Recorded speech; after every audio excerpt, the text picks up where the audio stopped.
पूर्णमिदं पूर्णात् पूर्णमुदच्यते पूर्णस्य पूर्णमादाय पूर्णमेवावशिष्यते। ॐ शान्तिः शान्तिः शान्तिः।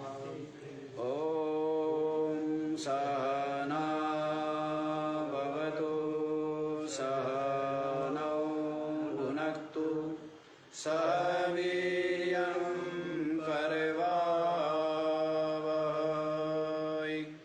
तेजस्विनावधीतमस्तु मा विद्विषावहै। ॐ शान्तिः शान्तिः शान्तिः।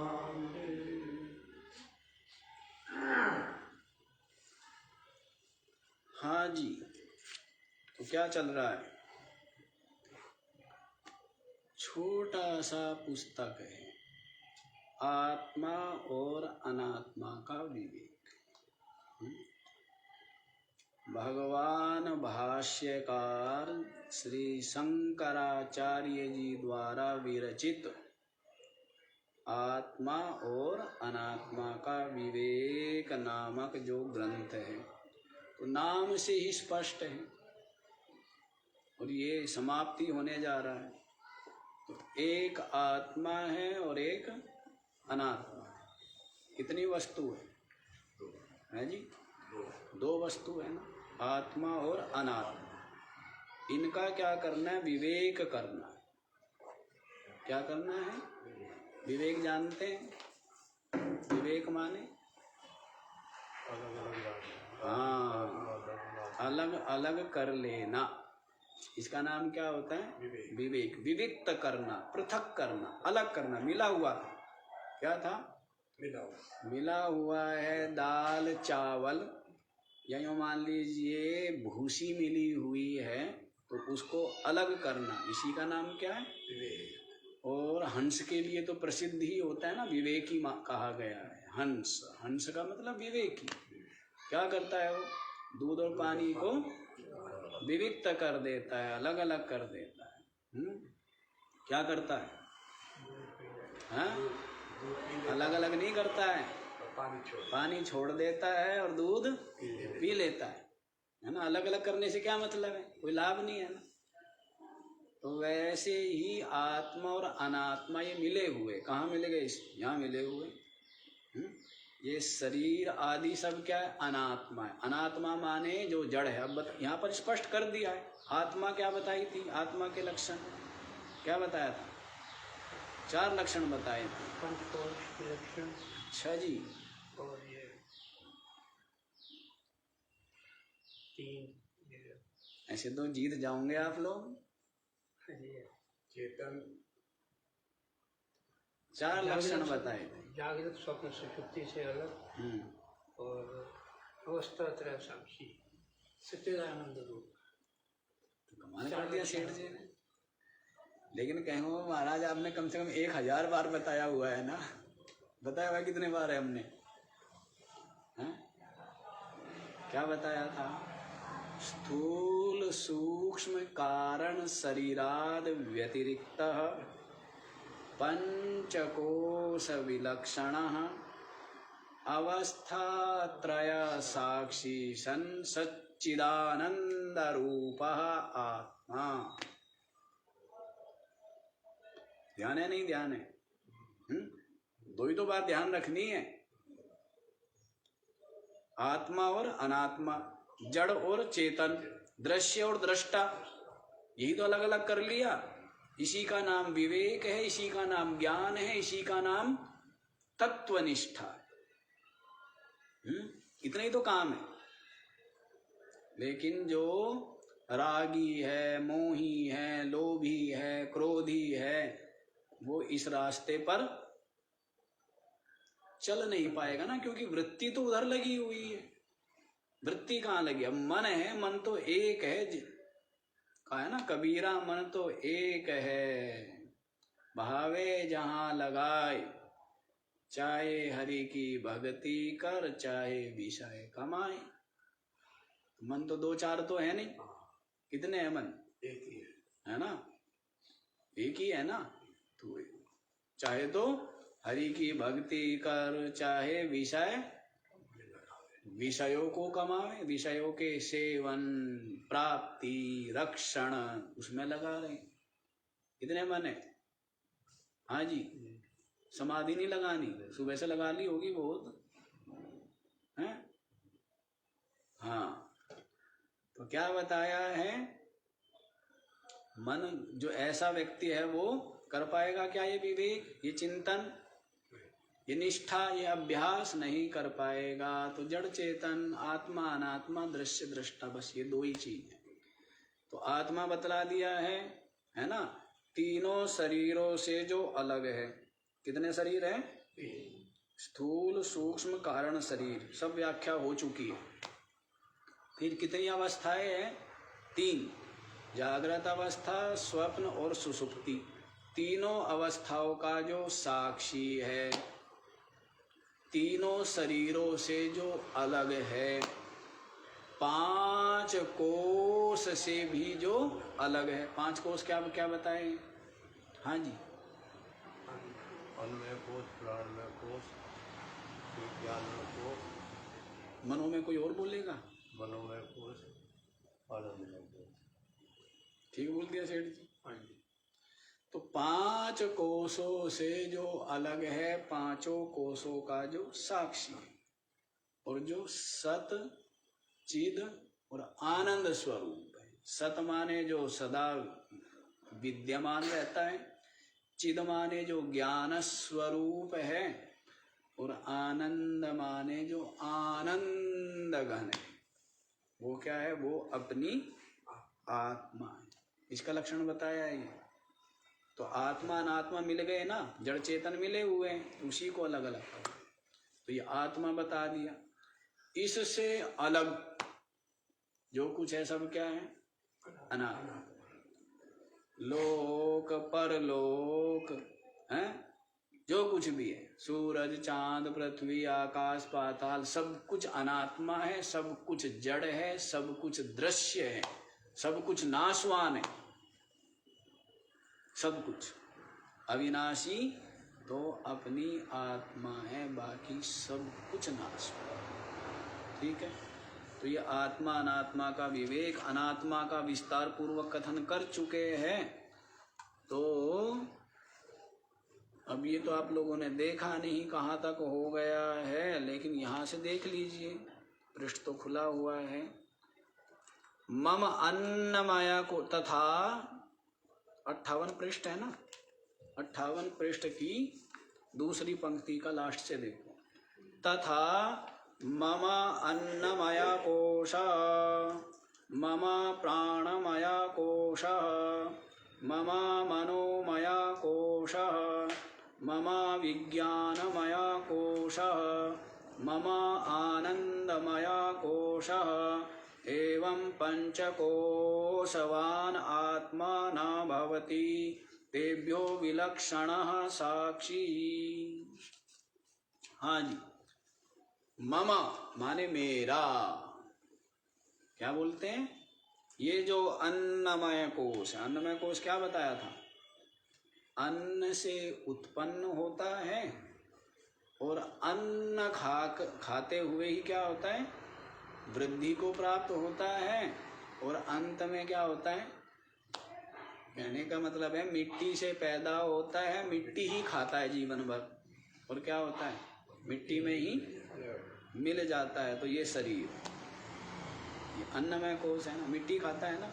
ये फल फूल ये सब क्या है? मिट्टी से ही पैदा होते, मिट्टी तो है, ये भी मिट्टी है शरीर।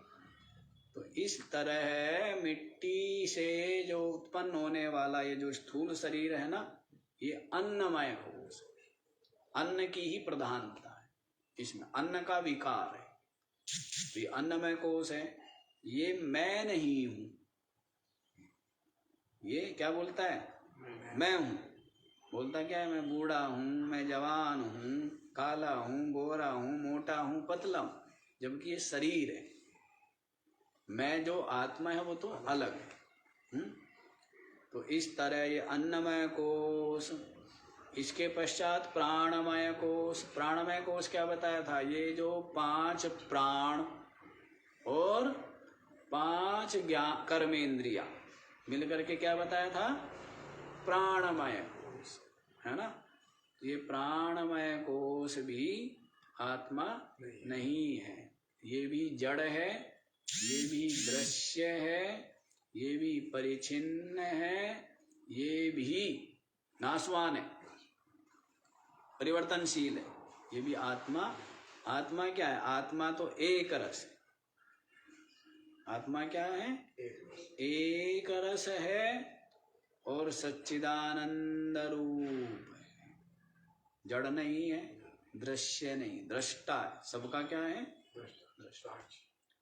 तो ये जो प्राणमय कोश है ये भी आत्मा नहीं। ममा मनोमया कोश, तीसरा कोश क्या है, मनोमय कोश। मनोमय कोश किसको बताया था, मन और 5 ज्ञानेंद्रिया, ज्ञानेंद्रियों के सहित ये जो मन है ये क्या कहलाता है, मनोमय कोश।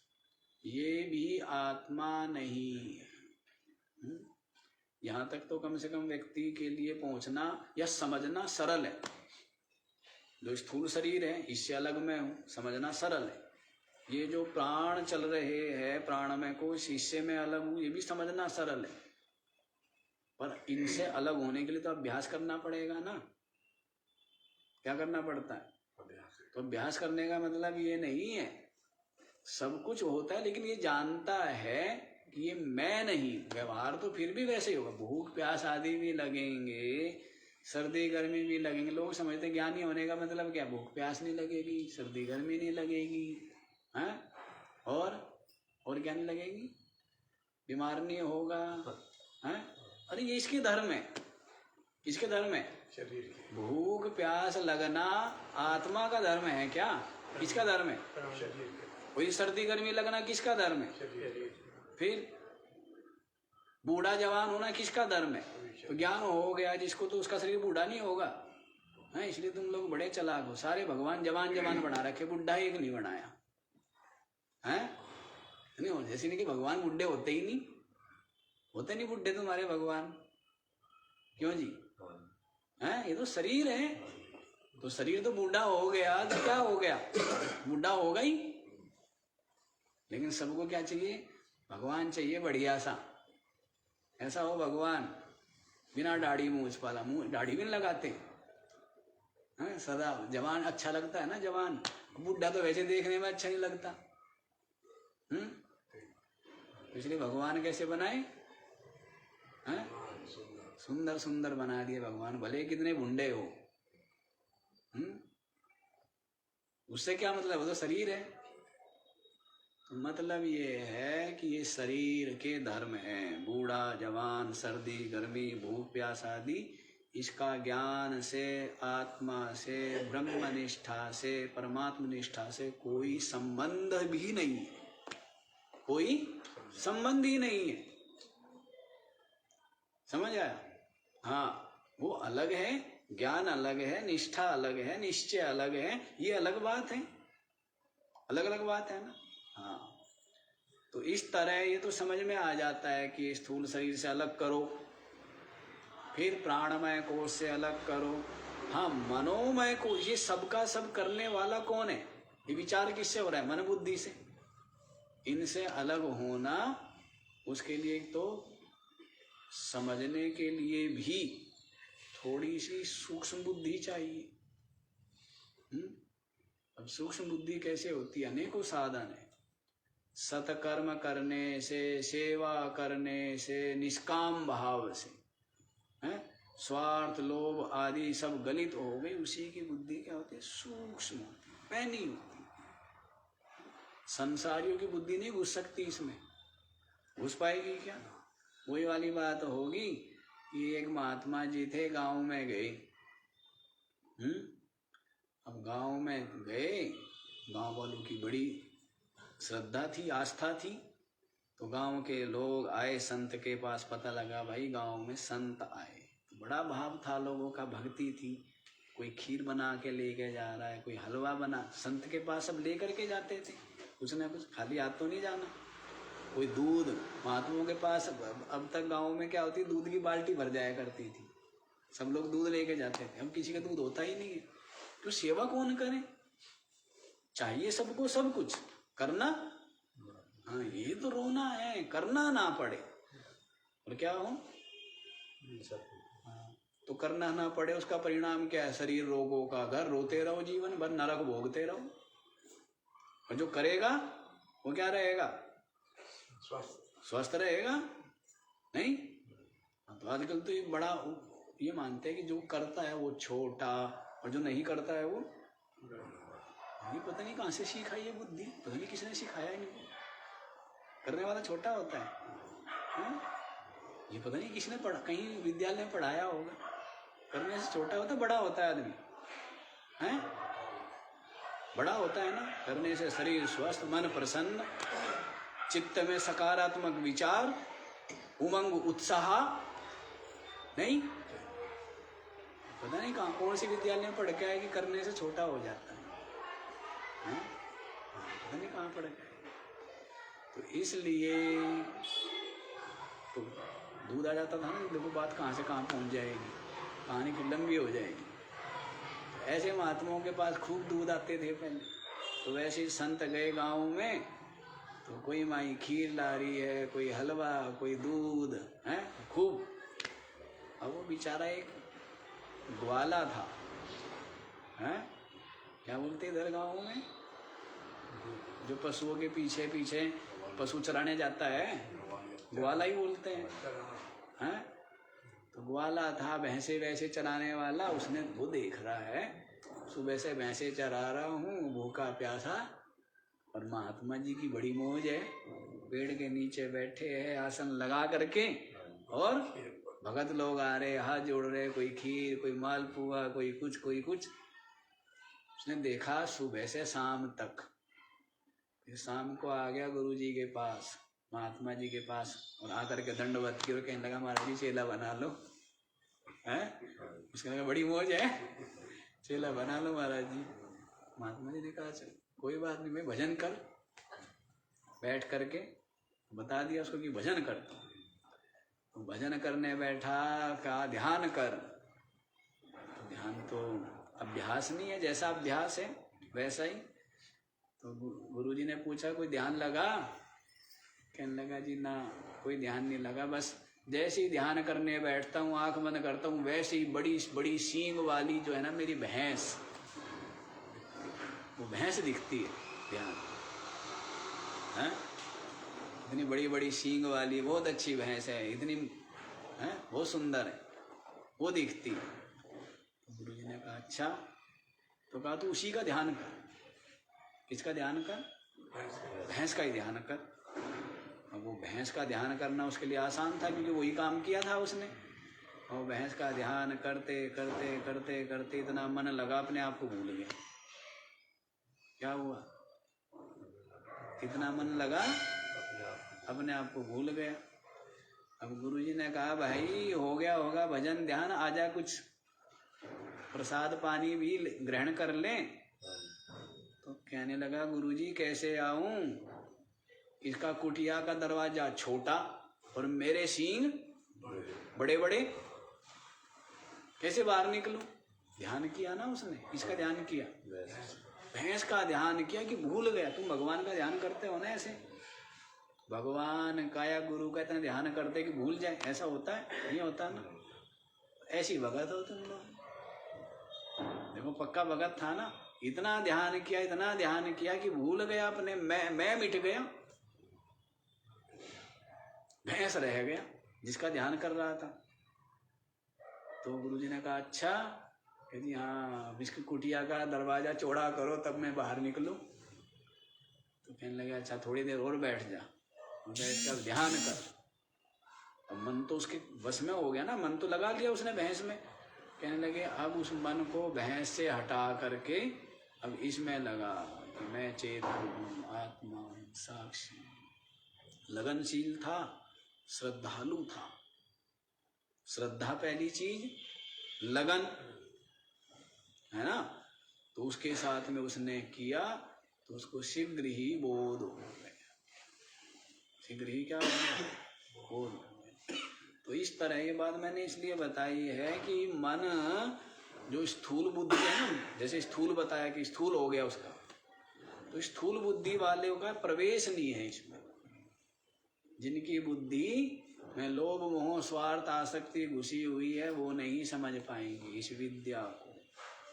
और मोक्ष कराने वाली विद्या ब्रह्म विद्या तत्व ज्ञान यही है। तो मनोमय कोश भी कहते हैं ना मेरा है, तो इससे अलग होना।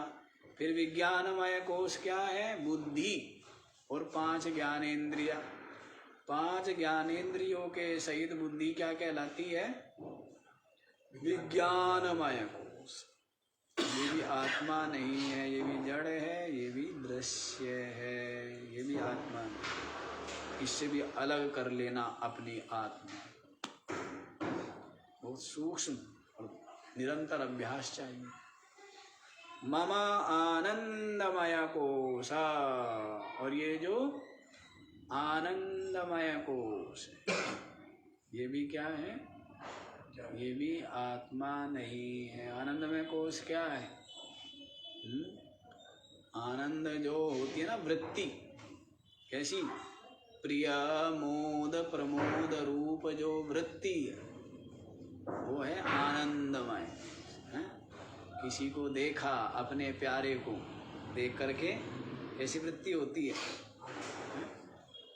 प्रिय है, फिर वो और समीप आ गया तो मुदित हो गया, और जब फिर वो गले मिला तो फिर प्रमुदित हो गया,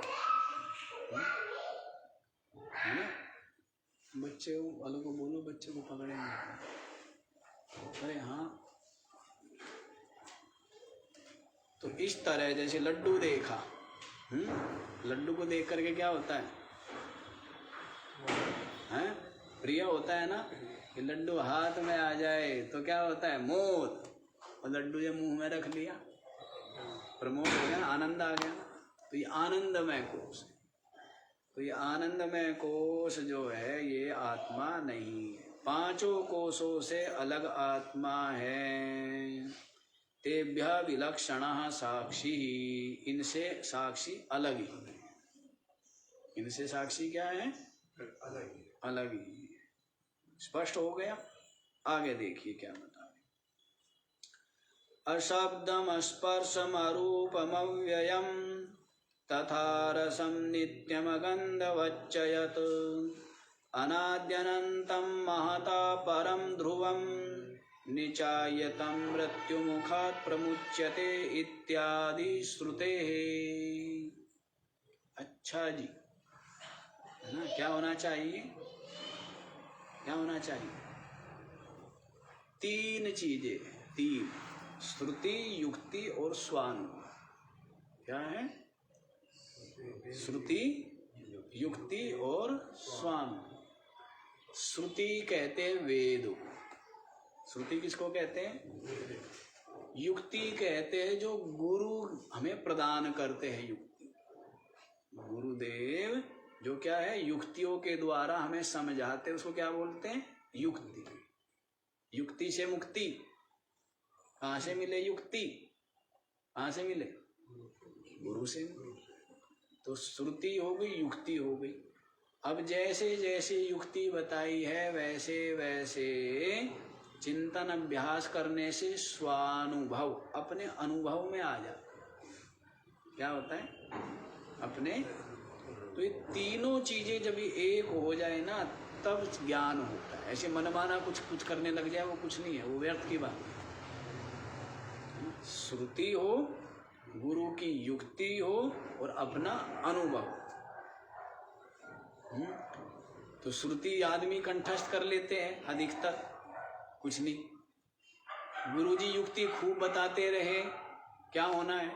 जब तक अभ्यास ना करे, पुरुषार्थ ना करे, तप ना करे, चिंतन ना करे, अपना अनुभव न हो, तब तक सब व्यर्थ। तब तक क्या है? सारे पोथी पत्रे सब व्यर्थ, बोझा है, बोझा। वैराग्य विहीन के लिए दुनिया भर के ग्रंथ पढ़ लियो, बोझ ही तो धर लिया सर पर, है ना। वैसा बोझा नहीं रखना है, बोझा रखना है, बोझा पटकना है। ये बताओ, पटकना है ना? हाँ, लेकिन पुरुषार्थ करना हो, विचार करना हो। ऐसे नहीं कि परिश्रम ही ना करे, परिश्रम ही, यहाँ तो है ही परिश्रम, परिश्रम। लोग क्या कहते हैं कि महाराज जी आश्रम में हम भी आएंगे 10 दिन इस बार आश्रम में लौट के आएंगे। उन्होंने कहा आश्रम में लौटने मत आ जाना, वहां तो हम बैठने भी नहीं देते, लौटने की बात तो बहुत दूर। लोग बोलते हैं ना कि इस बार तो 10 दिन आश्रम में लौट के आएंगे। आश्रम लौटने की जगह नाम ही आश्रम है। आश्रम का मतलब क्या है? श्रम, आसमंताश्रम, बस श्रम ही श्रम है, परिश्रम ही परिश्रम। क्या? परिश्रम ही परिश्रम है, लौटने वोटने की जगह नहीं, यहाँ बैठने भी देंगे हम। परिश्रम करो, सेवा करो, सत्संग करो, भजन करो, हर समय कुछ ना कुछ करो। लौटने वोटने की जगह अपने घर जाके लौटिए भाई, लौटने वाला काम यहाँ नहीं है। समझ गए देवियों? लेटने आए यहाँ और क्या करने आए? हाँ, अच्छा, सेवा ही सेवा, आगे सत्संग भी जोड़ ले, कहीं जो बीच में है भी तो गपशप भी तो है, बातें हो जाती है। हे बोबो, हैं, इनकी भाषा है। अच्छा जी, तो देखो क्या बताए, श्रुति प्रमाण दे रहे है ना। हर चीज के लिए क्या प्रमाण देना पड़ता है ना। ऐसी मनमाना कुछ कहे नहीं, देखो वेद में ये प्रमाण है, उन संतों की वाणी ये प्रमाण है, प्रमाण देना पड़ता है, कहने मात्र से नहीं होता है। लक्षण प्रमाणाभ्याम वस्तु सिद्धि न तो प्रतिज्ञा मात्रेण। लक्षण देने पड़ते हैं, प्रमाण देना पड़ता है, कहने मात्र से नहीं होता। कुछ कह दिया क्या मतलब है? लक्षण दो, प्रमाण दो, तभी वो बात सिद्ध होती, उससे पहले स्वीकार्य नहीं होती। उससे पहले स्वीकार्य नहीं। अच्छा जी, देखो क्या श्रुति प्रमाण क्या दे रहे हैं। अशब्दम, अस्पर्शम, अरूपम, अव्ययम। आत्मा बता रहे हैं क्या है? अशब्दम, शब्द रूप नहीं। आत्मा क्या है? शब्द है क्या? शब्द तो क्या है? वाणी के द्वारा बोला जाता है और श्रोत्रेंद्रिय के द्वारा। तो वो ऐसा जो शब्द होगा जो इंद्रियों के द्वारा ग्रहण होवे, वो सब नाशवान है। मन बुद्धि से जो पकड़ में आवे, जो कुछ पकड़ में आवे, अब आपके पास पकड़ने के लिए यही चीज है, और तो कुछ है भी नहीं। क्या पकड़ने के लिए? इंद्रिया, मन, बुद्धि, इसके अलावा और कुछ है आपके पास? कुछ भी नहीं है। और इनके द्वारा जो कुछ पकड़ा जाता है वो सबका सब क्या है? नाशवान, परिचिन्न, परिवर्तनशील, जड़, दृश्य। इसे जितने भगवान आंखों से दिखेंगे वे सारे के सारे भगवान मरने वाले, सारे के सारे भगवान नहीं गए। कौन सा रह गया? रह गया कोई सा? है? क्यों जी सेठ जी, कोई सा रह गया हो आप वाला? है? कोई नहीं रहता है, क्योंकि जो आंखों से दिखेगा, जो भी इंद्रियों का विषय होगा, वो सब का सब सीधी सी बात है, जड़ होगा, दृश्य होगा, नाशवान होगा, परिवर्तनशील होगा, सीमित होगा। जो इंद्रियों की, मन बुद्धि की पकड़ में आवे। अपनी जो आत्मा चेतन है वो ना इंद्रियों की पकड़ में आता, ना मन की पकड़ में आता, ना बुद्धि की पकड़ में आता। मन बुद्धि जब विलय हो जाते हैं तब जाकर के वो स्व अनुभूति शेष रह जाता। समाधि में अभ्यास करके जैसे विचार गलित हो गए, विचार विलय हो गए। मन बुद्धि का विलय होने का मतलब क्या है? विचारों का विलय हो जाना। तो विलय जब हो गए तब जो रह जाता है, तब जो वही चेतन है। मन बुद्धि के विलय हो जाने पर, अर्थात विचारों के विलय हो जाने पर, अभ्यास करते हैं ना आप लोग, अभ्यास के तरीके होते हैं। नहीं कि वो अभ्यास करने बैठ जाए, ऐसे थोड़ा होता है। ऐसे होता है कुछ? क्यों जी? ऐसे ध्यान करने बैठ जाए, अरे ध्यान करना छोड़, पहले और काम कर ले। और बहुत काम है भाई। पहले राग छोड़ ले, मोह छोड़ ले, लोभ आसक्ति छोड़ ले, छल कपट छोड़ ले, राग द्वेष छोड़ ले। बहुत काम है उससे पहले करने के। ऐसे बड़ा तेरा ध्यान लगेगा, बड़ा ध्यानी बनेगा तू। रहने दे तू ध्यान व्यान।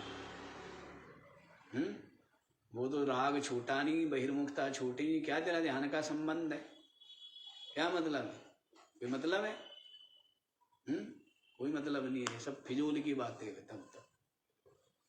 इसलिए शुरू में लगाते हैं भाई जप करो, सेवा करो, उससे कुछ हृदय की निर्मलता आवे, वो गलित होवे लोभ मोह स्वार्थ आदि, तब थोड़ा थोड़ा प्रवेश मिलेगा इधर।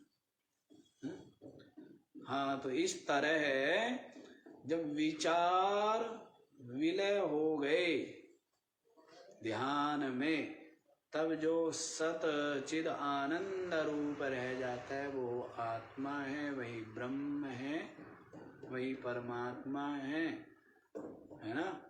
और उसको अनुभव जिसका हो जाता है वो मुक्ति ही। वो क्या है? मुक्ति। तो इसलिए अशब्दम, ज्यादा व्याख्या करूंगा तो यहीं रह जाएंगे आज।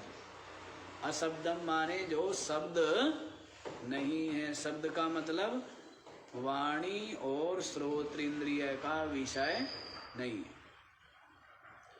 अस्पर्शम, स्पर्श किसका विषय है जी?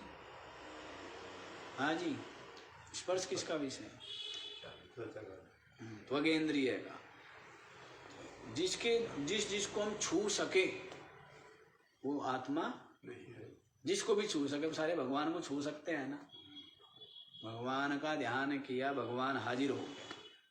ध्यान से हाजिर होगा नहीं होगा? हो जाएगा, नहीं हो जाएगा?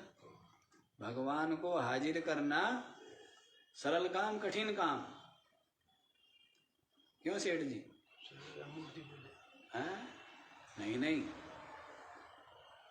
अपनी भावनामय भक्तिमय स्वरूप उसका दर्शन करना भी सहज ही है।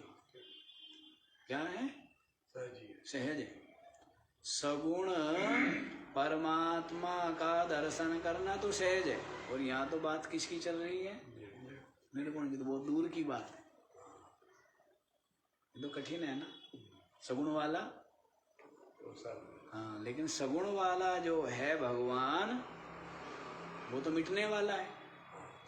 सगुण वाला तो बनने वाला है। और जैसे घड़ा है, घड़ा तो बनता है और फूट जाता है, रह के आ जाती है मिट्टी। वैसे निर्गुण रह जाता है और सगुण तो बनता है और फिर क्या हो जाता है? भक्तों की भावना से सगुण बन जाएगा। किससे बनेगा? भक्तों की भावना से। आप कर लो, बैठ करके ध्यान करो, पर आपके ध्यान भजन तब तक निष्फल है। बताओ कब तक? जब तक ये स्वार्थ आदि गलित नहीं हुआ ना, स्वार्थ लोभ मोह आसक्ति, तब तक फल क्यों नहीं मिलता? इसलिए तो नहीं मिलता है। ये स्वार्थ लोभ मोह आसक्ति छोड़ के आप भजन करो, सगुण का कर रहे हैं, तो सगुण तो कुछ ही दिन में हाजिर हो जाएगा आपके सामने। क्या हो जाएगा? आके खड़ा हो जाएगा। कर लो दर्शन। अनेकों आते ही है, मीरा के सामने, सूरदास के सामने, रामकृष्ण परमहंस के सामने, पीपा के सामने, अनेकों दृष्टांत ही दृष्टांत भरे हुए हैं। कई महात्माओं का आता है, आजकल परिश्रम नहीं करते। परिश्रम का तो रोना ही है, परिश्रम तो करना चाहते ही नहीं। तो एक महात्मा का निश्चय था कि जब तक मैं सगुण परमात्मा के दर्शन ना कर लूं, निर्गुण परमात्मा का ये चिंतन आदि नहीं करूंगा, स्वाध्याय ही नहीं करूंगा। पहले पहले क्या करूंगा? सगुण परमात्मा के दर्शन करूंगा। अब आदमी आज के समय में ऐसा है, करना धरना कुछ नहीं है ना। हाँ, बड़ी मौज में रहते हैं कि हलवा बना बनाया सामने आ जाए। बना बनाया सामने आएगा तो उसका लाभ भी नहीं उठा पाएगा। जिसने पुरुषार्थ किया है, मेहनत की है, उसको ही वो स्वादिष्ट भी लगेगा और उसी को वो क्या होगा, पचेगा भी है, उसी को शक्ति सामर्थ्य देगा। और जिसके लिए किसी दूसरे ने बना दिया तो उसको जिसने पुरुषार्थ नहीं किया है तो उसको स्वाद नहीं आता है ना, आनंद आता है नहीं आता है। वो तो कहता है क्या वो हो गई, वो इनको सबको ही रहती है, ये ज्यादा जानती है माई है क्या होगी। हाँ, एसिडिटी होगी, ये स्थिति है। तो ऐसा नहीं है, पुरुषार्थ करना चाहिए। तो सगुण का बताया, निर्गुण को कठिन बताया है ना, गीता में भी कठिन बता दिया है। योगेश्वर श्री कृष्ण ने क्या बताया है, कई बार बता चुका हूँ 12वें अध्याय में। क्या बताया था कि सगुण परमात्मा के स्वरूप का भजन करना, भक्ति करना सरल है, निर्गुण का देहधारियों के लिए चिंतन करना कठिन है। लेकिन मुक्ति आना तो पड़ेगा यहीं। आप सोचो, सगुण परमात्मा का भजन करके प्राप्त करके मुक्ति मिल जाएगी? नहीं, आना तो यहीं पड़ेगा। हाँ, पहले वहां चले जाओ। ऐसे होता ना, एक आदमी के अपनी अपनी सामर्थ्य है। एक तो क्या है कि एक बार में ही उतना दौड़ जाता है, एक ऐसा है जिसको बीच में क्या चाहिए, स्टॉपेज। तो स्टॉपेज क्या है? स्टॉपेज है सगुण। सगुण परमात्मा का भजन करना ये क्या है? स्टॉपेज है। जिसमें कम शक्ति हो ना, कम ताकत हो, वो सगुण की कर लो, पहले वहां तक पहुंचो। फिर कुछ गाड़ी तो सीधा ऋषिकेश आ रही है, कुछ ऐसी है कि जो हरिद्वार आके और वहां बदलनी पड़ती है। तो ये ऐसा है, सगुण की भक्ति करना ऐसा है कि पहले हरिद्वार आओ और फिर हरिद्वार से दूसरी बदलनी पड़ेगी, ज्ञान वाली में बैठना पड़ेगा, तब ऋषिकेश आऊं। तो भक्ति की गाड़ी में बैठो तो कहाँ तक पहुंच जाओगे? सगुण भगवान तक। फिर उसके बाद आना तो पड़ेगा इसी ज्ञान मार्ग। इसके अलावा नान्यः पंथा विद्यते यनाय, अयनाय अन्यः पंथा न विद्यते। अयनाय माने मोक्ष के लिए, अयनाय माने मोक्ष के लिए, अन्य पंथा न विद्यते, और कोई रास्ता नहीं है। ये एकमात्र रास्ता यही है, आना तो पड़ेगा यहीं। जो सीधे नहीं कर सकते वे पहले भक्ति कर लो सगुण ईश्वर की, फिर निर्गुण चिंतन कर लेना। अच्छा जी, तो अस्पर्शम क्या बता दिया है? अस्पर्शम, अशब्दम अस्पर्शम, स्पर्श का भी विषय नहीं है, त्वगिंद्रिय का भी विषय अपनी आत्मा नहीं है। अरूपम माने चक्षुर इंद्रिय का भी विषय, रूप किसके द्वारा देखते हैं? चक्षु से। तो जो है चक्षु इंद्रियों का भी विषय, यदि भगवान को आंख से देखा, भगवान को त्वचा से छुआ, भगवान को वाणी से कहा और कानों से सुना, तो भगवान क्या है? केनोपनिषद में तो कह दिया है, नेदम यदिदम उपासते। क्या बोला है? कि जो इदम रूप से जिसकी उपासना की जाती है वो भगवान हो नहीं सकता। कौन कह रहा है? केनोपनिषद में आया है। वेदों का जो सार है ना, सार उपनिषद, उसमें बताया है ना, तदेव ब्रह्म त्वं विद्धि नेदम यदिदम उपास। जो मन की पकड़ में नहीं आता है, यन मनसा न मनुते ये नाउर्मनुमतम तदेव ब्रह्म त्वं विद्धि नेदम यदिदम उपास्ते। यन मनसा न मनुते, मन जिसका मनन नहीं कर सकता, ये ना हूं मनोमतम, मन जिसके द्वारा, जिसकी कृपा से क्या करता है, अभीष्ट विषयों का मनन करता है, तदेव ब्रह्म त्वं विद्धि, उसी को क्या जानो, उसी को तुम ब्रह्म जानो। नेदम यदिदम उपासते, इदम इदम रूप से जो उपासना की जाती है ना, वो ब्रह्म नहीं है, वो परमात्मा नहीं है। तो इसलिए कह दिया अशब्दम स्पर्शम अरूपम अगन अव्ययम, और क्या कह दिया, अव्यय। अव्यय जानते हो, जिसका व्यय नहीं होता, जो खर्च नहीं होता है, जो खर्च ना हो, अर्थात जो अविनाशी हो, जो नित्य हो, वो क्या है, वो अपनी आत्मा। तथा अरसम, रसनेन्द्रिय का विषय, रसनेन्द्रिय के द्वारा क्या करते हैं, हाँ जी, रस को ग्रहण करते हैं ना, तो जो रसनेन्द्रिय का विषय नहीं है तो वो अरसम। नित्यम अगंधवच्च, और नित्य है, और गंध, गंध किसका गुण है, गंध किसके द्वारा ग्रहण करते हैं, घ्राण इंद्रिय के द्वारा, नासिका के द्वारा। तो अपनी आत्मा घ्राण इंद्रिय का भी विषय, इंद्रियों से जो ग्रहण में आएगा वो ब्रह्म परमात्मा अविनाशी नहीं। अनादि अनंतम महता परम ध्रुवम निचायतम मृत्युमुखात् प्रमुच्यते। अनादि है, क्या है जी, जिसका कोई आदि नहीं। अनादि माने जिसका कोई क्या है, आदि नहीं है। काल भी जिससे पैदा हुआ, जो काल है ना, काल जो सबको गिनता है, सबकी उम्र जिसने बताई हुई है, सबकी उम्र बताता है ना काल। लेकिन वो काल जो सबको, सबका काल है, जो सबको खा जाता है, लेकिन उस वो काल भी, वो भी आत्मा खा जाती है। जिस काल ने कुछ नहीं छोड़ा, काल छोड़ता है किसी को, सब खा गया, काल जो है सबको खा गया। लेकिन आत्मा के सामने तो क्या होता है, वो काल भी छिपा रहता है, हाथ जोड़ खड़ा हो जाता है, कांपता रहता है। क्यों? अपनी आत्मा के सामने तो काल भी क्या है, उसमें विलय हो जाता है ना।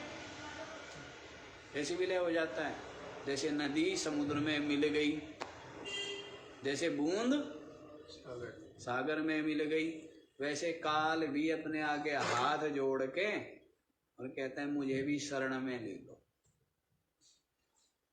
जिस काल ने ब्रह्मा को खा लिया, विष्णु को खा लिया, शिव को खा लिया, सबको खा गया, छोड़ा कोई? हाँ जी, किसी को छोड़ा? लेकिन वो काल भी अपनी आत्मा के सामने थर थर कांपता हुआ क्या होता है, अपना चोला छोड़ देता है, मर जाता है बेचारा।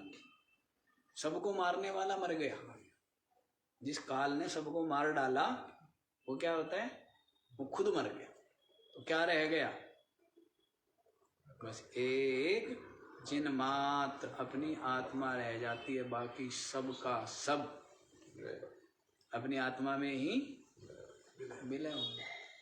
इसीलिए कह दिया है अनादि और अनंतम, न तो उसका आदि है और न उसका अंत, न उसका आदि और न अंत, अंत भी नहीं है, अंत नहीं होता है, सबका अंत हो जाता है जिसमें। महता महान है, क्या है, महान है। परम जो सबसे परे है, श्रेष्ठ है, उत्कृष्ट है, ज्येष्ठ है ना, परम है। और ध्रुवम क्या है? ध्रुव है, अचल है, अविनाशी है। ध्रुव जी हुए ना, ध्रुव, ध्रुव भगत। कौन हुए? ध्रुव भगत हुए ना। तो ध्रुव भगत ने भक्ति की। पता है आप लोगों को? नहीं पता है? ध्रुव का नाम सुना है? हाँ, बचपन में ही भक्ति में लग गया। नारद जी गुरु, लग गया भजन में, खूब भजन किया। तो क्या हुआ? चतुर्भुज रूप में जिसका ध्यान करा, जिसका भजन करा, वही आएगा। अब जिसको बुलाऊंगे तो वही आएगा ना। क्यों जी? अब यहाँ दुनिया भर के है हमारे पास, अब जिसको बुलाएंगे वही आएगा ना। भगवान एक दो है, सब भगवान ही भगवान है। भगवान की सब अनंत रूप हैं? सब रूप किसके हैं? सब भगवान की तो रूप है। भगवान ही तो खेल रहा है, सब भगवान की तो लीला है। सबके अंदर भगवान ही तो है। नहीं, सब कुछ भगवान ही भगवान है। इसने मौज कैसे रहना चाहिए? प्रसन्न, सही मार्ग पर रहना चाहिए। भगवान की महिमा है ना सब। तो भगवान जो बुलाया, जिस भगवान को बार बार बुलाते रहे, तो कौन भगवान आ गए? शंख, चक्र, गदा और एक हाथ में पद्म लेकर। साथ साथ विष्णु जी ये भी बता रहा है, कमल पत्र के समान मैं असंग भी हूं भाई, है नहीं? हाँ, ये भी देख लो, सब कुछ है मेरे पास। शंख भी है, और क्या है? यूं आवाज कर दे, जो कायर वायर से वो तो वैसे ही भाग जाएंगे। नहीं, आवाज से क्या आ गया भी, उतने में भाग जाएंगे। कुछ को गदा, कुछ जो रह जाएंगे उनके लिए क्या है? गदा है। जो कुछ रह गए उनके लिए क्या है? कि आजा। और जो गदा से भी नहीं डर रहे उनके लिए क्या है? काल का चक्र है ना। और ये सब दिखाते हुए कह दिया, फिर भी क्या हूं मैं? हूं मैं असंग। हूं क्या? कमल पत्र के समान असंग हूं। तो ऐसा विष्णु भगवान का ध्यान किया तो विष्णु भगवान प्रकट हो गए ध्रुव के सामने। तो फिर ध्रुव के कहा मांगो, तो ध्रुव ने कहा ऐसा पद मुझे दो जो मेरे बाप को ना मिला हो, मेरे दादा को भी ना मिला हो, हैं? जो मेरे बाप दादा दादा का भी जो पिता है उसको भी ना मिला हो, ऐसा अविचल पद मुझे दो। तो क्या ध्रुव पद दे दिया तेरे को।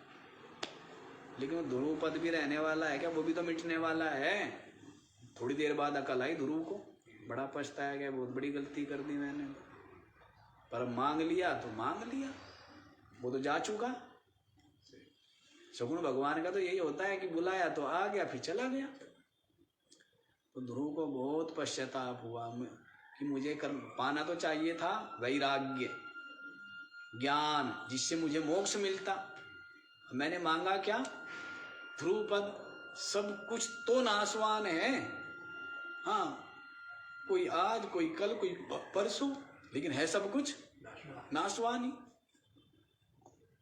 तो ध्रुव को बड़ा पश्चाताप हुआ है कि मैंने वैराग्य क्यों नहीं मांगा, ज्ञान क्यों नहीं मांगा, भक्ति क्यों नहीं मांगी। क्या मांग लिया? ध्रुवपद। ध्रुवपद तो मिट जाता है ना, सब मिटने वाला, यहां सब कुछ मिट जाता है। तो वैसे ही उस ध्रुव की बात नहीं हो रही है यहाँ पर। ध्रुवम माने जो अचल है, जो नित्य है, जो अविनाशी, अपनी आत्मा। निचायतम मृत्यु मुखात प्रमुच्यते, उस अपनी आत्मा को प्राप्त करके, तम निचाय, उसको प्राप्त करके, मृत्यु मुखात प्रमुच्यते, मृत्यु के मुख से छूट जाता है, काल के चंगुल से मुक्त हो जाता है। समझ आया? ये महिमा है अपनी आत्मा को जानने की। देखो यही अंतर है, ज्ञान मार्ग वाले शरीर रहते रहते पा लेते, मुक्त हो जाते हैं। भक्ति मार्ग वाले पहले भगवान को पाओ, सगुण भगवान को, फिर सगुण भगवान कृपा करें, पर आना तो फिर भी यहीं पड़ेगा। वे भी किसी न किसी गुरु से ही मिलाएंगे। क्या जा गुरु जी के पास, मुक्ति कौन सा लड्डू का प्रसाद है जो तेरे को दे दूं? हैं? क्या करेंगे? सगुण भगवान मिल गया तो क्या करेगा? किसी श्रोत्रिय ब्रह्मनिष्ठ गुरु के पास ही भेजेगा ना, वहां जाके उनकी सेवा करो। जब वे प्रसन्न हो गए तब तुझे ज्ञान देंगे। बोल ही दिया गीता में, क्या बोला है? तद्विद्ये प्रणिपातेन परिप्रश्नेन सेवया उपदेक्षन्ति ते ज्ञानम ज्ञानिनः तत्त्वदर्शिनः। क्या बोला है? तद्विद्धि, उसको जानो, प्रणिपातेन, दंडवत करो। क्या करो? दंडवत करो। सेवया, क्या करो? सेवा करो। और जब देखा कि दंडवत करने से, सेवा करने से प्रसन्न हो गए, क्यों नाराज थे? नाराज थे क्या गुरुजी? हैं कि जो गुरुजी को दंडवत करे और सेवा करे तब प्रसन्न होंगे? नहीं, उससे जो जिज्ञासु, उसकी पात्रता का पता लगता है कि वास्तव में पात्र भी है या नहीं। सेवा के लिए तो नौकर रख ले, सेवा की, और सेवा की जरूरत ही क्या? पर सेवा इसलिए कराई जाती है या इसलिए करनी चाहिए, उससे पता लगता है कि इसके अंदर कितनी विनम्रता है, कितना समर्पण है, कितनी श्रद्धा है। समझ आ रही है बात? क्यों जी सेठ जी? ऐसे नहीं कि हमारा सेवा 10-20 नौकर ले आए कि महाराज ये सेवा करेंगे, ज्ञान मुझे दे दो। वो ज्ञान का अधिकारी नहीं हुआ। ज्ञान का अधिकारी वो है जो स्वयं सेवा करे। सेठ जी समझ आ रही है बात? अपने हाथों से सेवा करे, स्वयं सेवा करे, उससे पता लगता है कि इसका अहंकार तो मिटाना है ना, अहंकार गलित तो हो गए। पता लगे उसकी कितना समर्पण है, कितनी श्रद्धा है, कितनी विनम्रता है, मिट्टी में मिल गया, तब वो ज्ञान का अधिकारी होता है। तो सेवा की जरूरत नहीं गुरुजी को। तुम सोचे गुरुजी को हम दंडवत करेंगे, गुरुजी प्रसन्न होंगे, नहीं तो हैं? इन बातों से मतलब क्या है? दंडवत आदि करने से अपनी ही उसका पता लगता है, निराभिमानिता का, विनम्रता का, अपनी सरलता का। गुरुजी को जरूरत है, हाथ भी ना जोड़ो। यदि महात्मा को जरूरत होगी कि लोग हाथ जोड़े, फिर महात्मा कहाँ रह गया? आशा होगी ना, चित्त में आशा हुई कि लोग हाथ जोड़े, आशा हुई कि लोग सेवा करे या दंडवत करे, फिर महात्मा किस बात का? उसकी स्वयं की कोई मतलब ही नहीं है। लेकिन वो अवसर भी प्रदान करते हैं साधक को, इसलिए इसका अहंकार आदि गलित हो। समझ आई बात? तो बोल ही दिया है, किसने बोला है? सगुण भगवान के पास जाओगे, वो भी कहेगा पहले जाओ संत की क्या करो? दंडवत करो पहले, फिर जाके क्या करो? सेवा करो। और जब सेवा करने से वो क्या हो जाए? प्रसन्न। पहले नाराज थे, लोग सदा ही प्रसन्न है। कभी कभी खुश हो जाते, कभी नाराज हो जाते हैं, ऐसा है? गुरुजी ऐसे होते हैं क्या? बालक को लग रहा है ना, उसको अनुशासित करने के लिए, डांटने के लिए टोक रहे हैं, डांटते हैं, टोकते हैं, तो बालक को क्या लगता है? नाराज हो गए, वो जबकि नाराज हुए वो नहीं, वो तो उसको अनुशासित, मर्यादित, शिक्षित, दीक्षित करने के लिए, उसके हित के लिए है ना। नहीं तो गुरु जी का क्या मतलब है? नाराज होने का और खुश होने का, सदा ही खुश रहे, सदा ही क्या है? सदा ही आनंद है ना।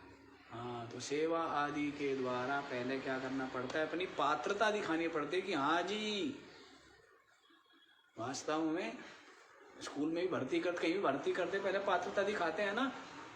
हाँ, इतना पढ़ा लिखा हूँ, ऐसा कर सकता हूँ, ये कर सकता हूँ, तभी तो लेंगे वो भर्ती।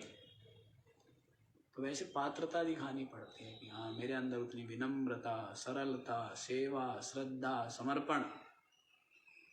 तब आगे की कहानी शुरू होती है, तब वे ज्ञान देंगे। फिर परिप्रश्नेन, फिर प्रश्न करो, और तब वे उपदेक्षन्ति ते ज्ञानम उपदेक्षन्ति, फिर वे ज्ञान का उपदेश करेंगे। ज्ञानिनः तत्वदर्शिनः, जो तत्वदर्शी ज्ञानी महात्मा है तब उपदेश करेंगे।